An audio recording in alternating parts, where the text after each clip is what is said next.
Assalamualaikum warahmatullahi wabarakatuh. Halo Space, saya J. Kita kembali lagi di konten Torsi. Tutorial singkat, nggak pakai lama, bergerak cepat. Ayo kita mulai.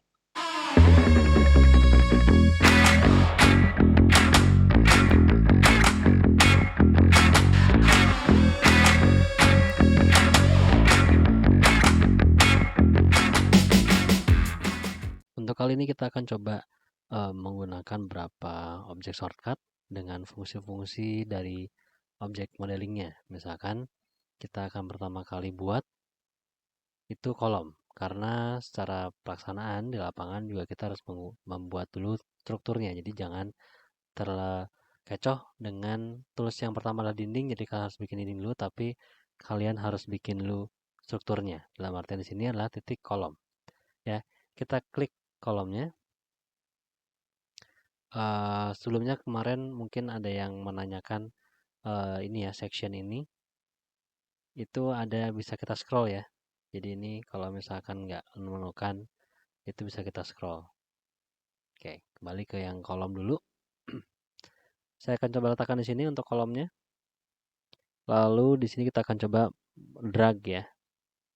Drag itu geser, rotate itu berputar. Jadi kalian klik dulu rotate, klik di titik mana yang akan kalian putar, misalkan di sini. Lalu akan pilih dulu acuannya mau kemana, misalkan yang seperti itu. Lalu kalian bisa melihat di sini bisa langsung otomatis ada bentuk yang bisa kalian putar. Seperti itu. Lalu mirror ya, mirror mah sebenarnya dia bisa klik di sini dulu ya, nanti dia bisa berputar lah, bentuknya mirror sama sih. Nah, seperti itu. Oke, lalu kita akan coba menduplikat ya. Jadi kalau misalkan kita menggunakan Ctrl DM atau drag, rotate atau dan mirror, itu ditambah dengan mencet Ctrl lagi, itu bisa menjadi drag copy, rotate copy, dan mirror copy. Sebenarnya kalau misalkan dari defaultnya itu dia sudah ada di sini pakai shift ya. Cuman saya bukan mengganti, menemukan bisa juga mencet kontrol lagi untuk menduplikat. Kontrol D, kontrol sampai ada bentuk positif gitu ya, berarti dulu menambah. Nah, untuk biar dia tidak bergeser kemana-mana, itu kalian bisa mencet shift ya. Jadi kayak ordo gitu. Tinggal masukkan aja posisinya, shiftnya masih ditekan, lalu kalian bisa mencet tab gitu ya, baru bisa masukkan angkanya 5000. Lalu ini kontrol D kontrol ke bawah pakai shift lagi, pencet tab, ini misalkan 3000. Seperti itu. Oke, setelah dari kolom kita coba juga grup ya. Jadi kalau grup itu kalian bisa seleksi semua di Ctrl G. Nah, ketika ada perubahan warna seperti ini berarti udah langsung ke grup. Jadi kalau misalnya kalian drag gitu ya, Ctrl D, dia akan ke grup. Ctrl Shift G untuk ungroup. Ya. Ctrl G grup, Ctrl Shift G untuk ungroup. Sedangkan kalau Ctrl G dalam kondisinya dia ke grup, tapi kita akan merubah dalam posisi grup, itu kita bisa di Alt G atau suspend group, atau kalian bisa klik di sini nih. Ya, klik di sini. Jadi nanti dia terpisah-pisah. Ini di unklik lagi berarti dia tuh. Dia merubah dalam grup. Atau Alt G. Nah, aktif. Klik dulu, baru ini bisa kita rubah. Seperti itu, Ctrl D. Seperti itu. Klik lagi atau di Alt G lagi. Ctrl Shift G untuk ungroup. Oke. Nah, setelah dari itu kita akan coba pakai Ctrl U. Ini dia bisa multiple banyak ya. Jadi misalkan kita klik di sini satu, Ctrl U. Nah, dia ada spesifikasinya. Ada yang menggunakan drag tapi dia berdasarkan jumlahnya ya. Lalu juga ada yang jumlah kopinya berapa. Lalu kalau yang ini dia bisa mengikuti path-nya, nanti kita bisa contohkan menggunakan spline gitu ya, atau line juga. Lalu yang ini berdasarkan jaraknya, sedangkan kalau yang ini juga berdasarkan jumlahnya, tapi bisa dikurangi satu ujungnya, gitu ya. Lalu ada yang rotate juga sama, jumlah yang ini spread itu berdasarkan spasinya, jadi mau berapa derajat gitu ya. Sedangkan kalau elevate, dia naiknya mau berapa ketinggiannya, berapa jarak ketinggiannya gitu ya. Sedangkan matrix itu kita bisa menggunakan untuk membuat grid lebih cepat. Misalkan kita udah tahu gridnya antara 4 meter ke 5 gitu ya. Kita coba di sininya pertama udah langsung di 5 meter dulu. Ya, 5 meter nih. 4 meter, sorry, 4 meter. Seperti itu. Ya. Nanti baru kalau kalian klik, kalau bisa ke bawah atau ke atas, itu langsung jadi 5 meternya. Gitu. Ya. Jadi untuk yang multiple dia eh, bisa menduplikat secara banyak. Oke. Nah, kalau yang kita pakai line, ya di sini ada line, pencet shift biar dia tidak eh, apa belok-belok gitu ya. Lalu misalkan pakai yang circle seperti itu. Lalu ada yang pakai ini ada di more, ada spline. Ya, ketika kalian menggunakan multiple, misalkan klik ini gitu ya. Kalian pindahkan ke sini, Ctrl D, Ctrl, oke. Lalu yang ini juga saya akan letakkan di sini dan di sini. Kita bisa atur misalkan ini arahnya mengikuti ke sini ya. Nah, yang ini juga sama. Ctrl E, lalu seperti itu. Ups, kurang. Ya. Nah, kita misalkan pakai yang multiple. Ctrl U, pakai yang drag, pakai yang insertment and spread. Ya. Lalu pick path before input. Ya. Ini kita bisa ngatur dulu jaraknya sama ya kalau misalkan pakai pick path ini. Di yang 20 kalau nggak salah belum ada ya. Pakai spread lagi, misalnya kita jarak 1000 gitu. Ini jadi kita Ctrl U, pick path dulu berarti yang ini ya. Nah, ini untuk path-nya baru kalau udah langsung diklik lagi. Ini per 1000. Yang ini sama, Ctrl U, pick path-nya udah diaktifkan. Ini juga masih 1000 misalkan. Pick dulu yang path-nya. Ya, lalu kalian klik di tengah, lalu dia akan mengatur sesuai jarak. Sama ini juga Ctrl U, pick path dulu. Berarti yang ini dipilih dulu, lalu kalian klik seperti itu. Nah, bedanya kalau misalkan ini kan dia masih satu garis ya. Kalau kita tambahin parameter yang lain, Ctrl U, lalu rotate to path, yang bisa pilih path dulu, lalu kalian klik di situ, dia akan mengikuti.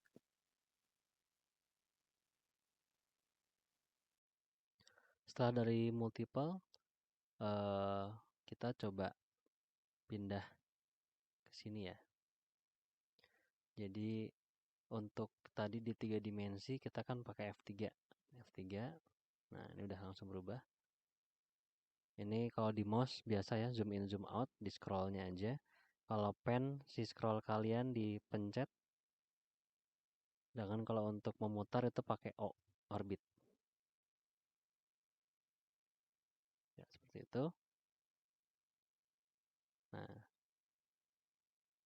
dari sini kalian bisa juga memilih beberapa objek tertentu ya. Misalkan yang ini nih, kalian pilih untuk memilih select double select atau selectnya lebih gitu ya. Itu kan bisa pencet shift. Kalau misalkan di selectnya dikurangin, pencet control, pencet shift juga. Nah, seperti itu. Nah, kalau misalkan kalian mau milih beberapa objek saja, ya, tidak semua objek, kalian bisa pencet F5. Nah, bedanya kalau F5 dia hanya menseleksi objek untuk jadikan 3 dimensi. Tapi kalau kalian pencet Shift F5, sorry, Ctrl Shift F5 atau F5 lagi aja ya, pencet F5 lagi, dia akan total keluar semua. Jadi contohnya seperti ini, saya contoh pilih yang ini ya, F5, kan semuanya nggak ada. Tapi kalau kalian pencet F5 lagi, nah dia akan muncul semuanya. Bedanya dengan F3, kalau F5 dia menggunakan seleksi objeknya. F2 lagi. Lalu berikutnya tadi ini ya, orbit. Measure. Kalau untuk jarak kalian bisa pakai M. Nah, bisa tahu kira-kira jarak ini tuh berapa ya. M 1000.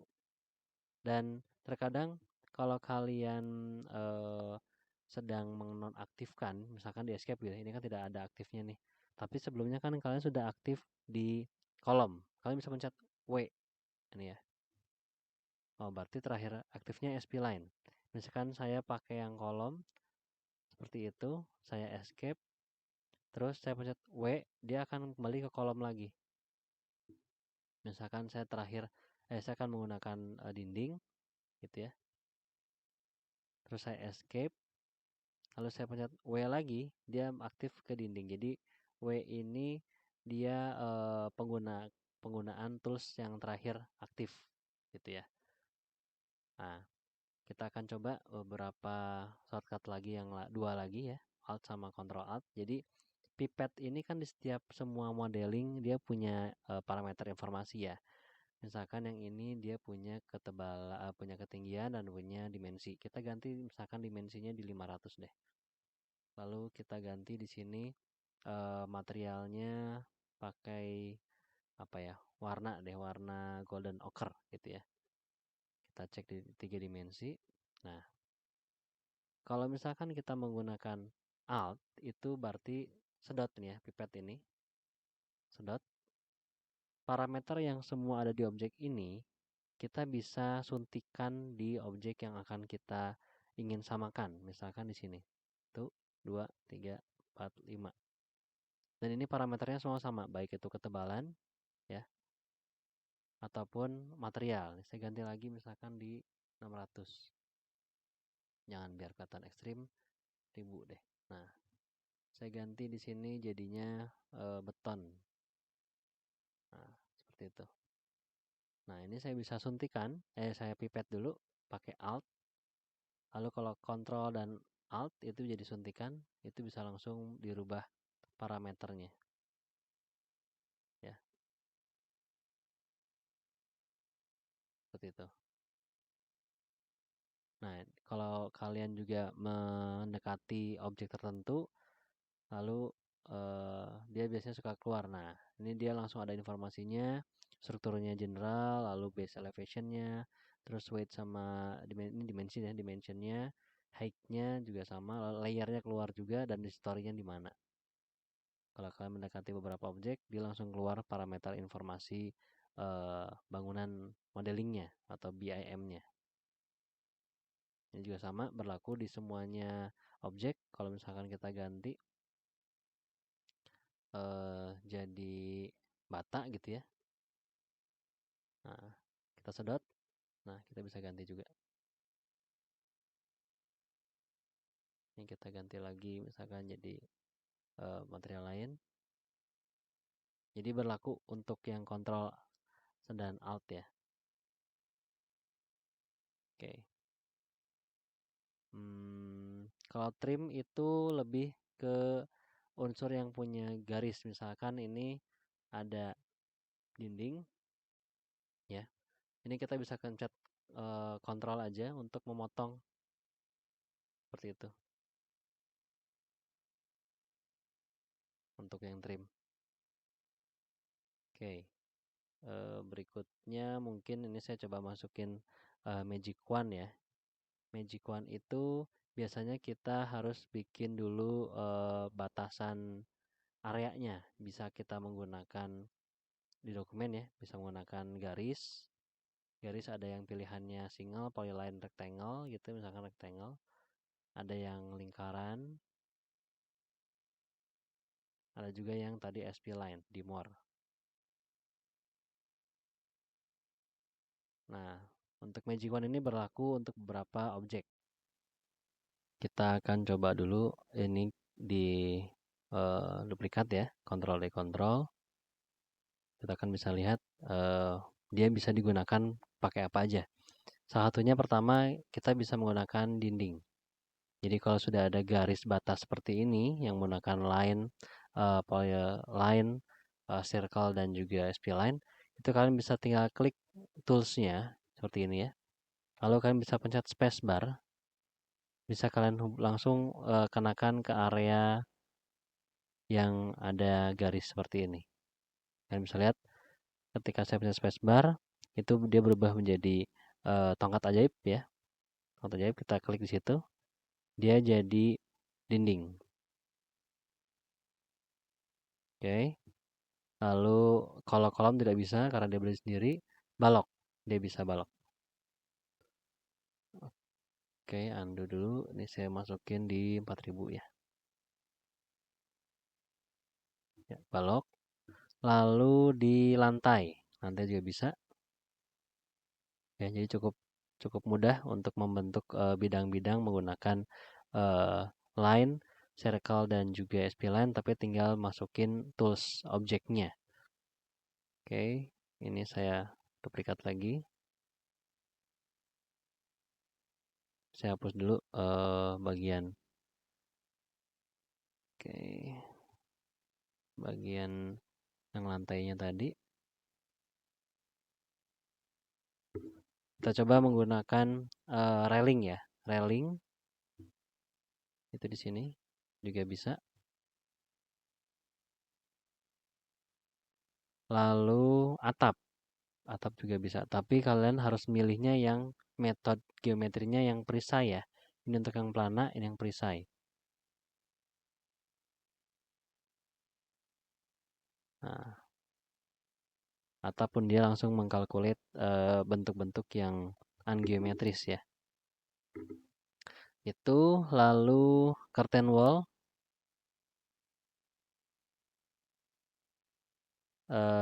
Morph. Satu lagi berarti. Morph ini dia nanti konsepnya seperti bikin modeling tapi tanpa informasi gitu ya. Nanti bisa jadi bentuk apa gitu. Misal modelnya jadi kolom kah, jadi dinding kah, tapi tidak ada informasi parameter lain seperti yang detail tadi. Lalu yang terakhir bisa pakai untuk kontur atau mesh.